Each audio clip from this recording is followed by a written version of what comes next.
نحمده ونصلي ونسلم على رسوله الكريم أما بعد فأعوذ بالله من الشيطان الرجيم بسم الله الرحمن الرحيم ووصينا الإنسان بوالديه إحسانا وقال النبي صلى الله عليه وآله وسلم الوالد أوسط أبواب الجنة وفي رواية قال النبي صلى الله عليه وآله وسلم الجنة تحت اقدام امہاتکم صدق اللہ العظیم۔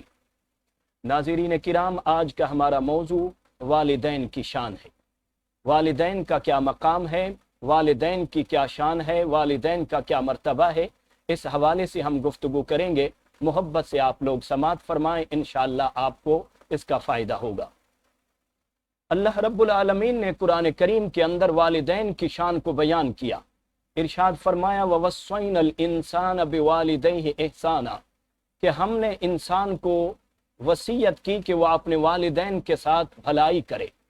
میرے بھائیو، آپ اندازہ کیجئے کہ جس کام کی اللہ رب العالمین نے وصیت فرمائی ہے وہ کام کتنا اہم ہوگا، وہ کام کتنا بلند ہوگا کہ جس کے بارے میں خود اللہ تعالی وضاحت فرما رہا ہے، تاکید کر رہا ہے اپنے بندوں کو کہ اپنے والدین کے ساتھ اس نے سلوک کرنا، اپنے والدین کے ساتھ اچھائی کرنا۔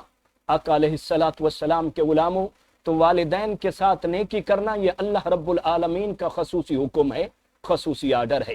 خوش نصیب ہے وہ اولاد جو اپنے والدین کو راضی رکھتی ہے، اپنے والدین کو خوش رکھتی ہے اور اپنے والدین کے فرما بردار ہوتی ہے۔ سرکار مدینہ صلی اللہ علیہ وآلہ وسلم نے والدین کی شان و عظمت کو بیان کیا۔ ہمارے پیارے آقا صلی اللہ علیہ وسلم فرماتے ہیں الوالد اوسط ابواب الجنہ، ارشاد فرمایا تمہارا والد جنت کا درمیانی دروازہ ہے۔ اب تمہاری مرضی، چاہے تم اس کی حفاظت کرو، چاہے تم اس کو ضائع کر دو۔ اور والدہ کی شان و عظمت کو ہمارے پیارے نبی صلی اللہ علیہ وسلم نے بیان کیا۔ ارشاد فرمایا الجنت تحت اقدام امہاتکم، تمہاری جنت تمہاری ماؤں کے قدموں میں ہے۔ تو ناظرین کرام، پتہ چلا کہ والد کی بھی ہم نے عزت کرنی ہے، اس کی بھی ہم نے فرما برداری کرنی ہے تاکہ ہم جنت میں داخل ہو سکیں، اور والدہ کی بھی عزت کرنی ہے، اس کی بھی فرما برداری کرنی ہے تاکہ ہم جنت کے مستحق ہو سکیں۔ ایک حدیث شریف میں ہے، نبی کریم صلی اللہ علیہ وسلم کی خدمت میں ایک صحابی حاضر ہوئے، عرض کی آقا میں جہاد کی آپ سے اجازت طلب کرتا ہوں، جہاد میں جانا چاہتا ہوں۔ سرکار مدینہ صلی اللہ علیہ وسلم نے ارشاد فرمایا یہ بتاؤ کہ تمہارے والدین زندہ ہیں؟ انہوں نے عرض کی آقا میرے والدین دونوں زندہ ہیں۔ تو میرے بھائیو سنو ہمارے نبی نے ان سے کیا فرمایا۔ سرکار مدینہ صلی اللہ علیہ وسلم نے ارشاد فرمایا الزمہما فإن الجنت عند رجلیہما، کہ اے میرے غلام ان کی خدمت میں لگے رہو، ان کے قدموں سے چمٹے رہو، تم ان کی خدمت کرو گے، گھر بیٹھے اللہ تعالیٰ تمہیں جہاد کا ثواب عطا فرمائے گا۔ تم میدان میں جا کر بھی اپنی جان قربان کر کے بھی تو جنت حاصل کرنا چاہتے تھے۔ اگر تم اپنے بوڑھے ماں باپ کی خدمت کرو، ان کا خیال رکھو اور ان کی فرما برداری کرو، وقت پر ان کا علاج معالجہ کرواؤ، ان کے طعام اور لباس کا خیال رکھو، تو یہ بھی جہاد ہی شمار ہوگا اور اللہ تعالیٰ تمہیں گھر بیٹھے جہاد کا ثواب عطا فرمائے گا۔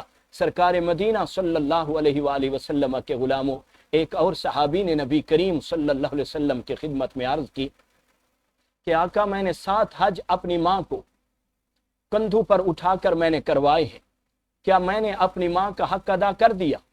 تو میرے بھائیوں، نبی کریم صلی اللہ علیہ وآلہ وسلم نے ارشاد فرمایا ابھی تو ایک رات کا بھی حق ادا نہیں کر سکا، جس ذریعے سے تیری ماں نے تمہیں پالا ہے اور جس انداز میں انہوں نے تمہاری پرورش کی ہے اور جو تکالیف انہوں نے اٹھائی ہیں تمہارے پالنے میں، تو ابھی تو تم نے ایک رات کا بھی حق ادا نہیں کیا۔ تو میرے بھائیوں، پتہ چلا کہ والدین کی اتنا شان ہے، والدین کا اتنا مقام ہے کہ ہم ساری زندگی بھی ان کی غلامی کریں، فرما برداری کریں۔ حق تو ادا نہیں ہو سکتا، لیکن ہمیں خدمت کا حکم ہے۔ جب ہم ان کی فرما برداری کریں گے تو وہ راضی ہو گئے تو اللہ اور اس کا رسول ہم سے راضی ہو جائیں گے۔ آخر میں حدیث شریف آپ کے سامنے پیش کرتا ہوں۔ میرے آقا صلی اللہ علیہ وسلم ارشاد فرماتے ہیں رضا الرب فی رضا الوالدین وسخط الرب فی سخط الوالدین۔ ارشاد فرمایا اللہ کی رضا والدین کی رضا میں ہے اور اللہ تعالیٰ کی ناراضگی والدین کی ناراضگی میں ہے۔ مطلب یہ ہے کہ جس پہ ماں باپ راضی اور خوش ہیں اس پر اللہ کریم راضی اور خوش ہے، جس پر والدین ناراض ہیں اس پر اللہ اور اس کا رسول ناراض ہیں۔ میں دعا کرتا ہوں اللہ تعالی ہم سب کو اپنے والدین کی فرما برداری عطا فرمائے، اپنے والدین کا ہمیں تابعدار بنائے۔ وآخر دعوانا ان الحمد للہ رب العالمین۔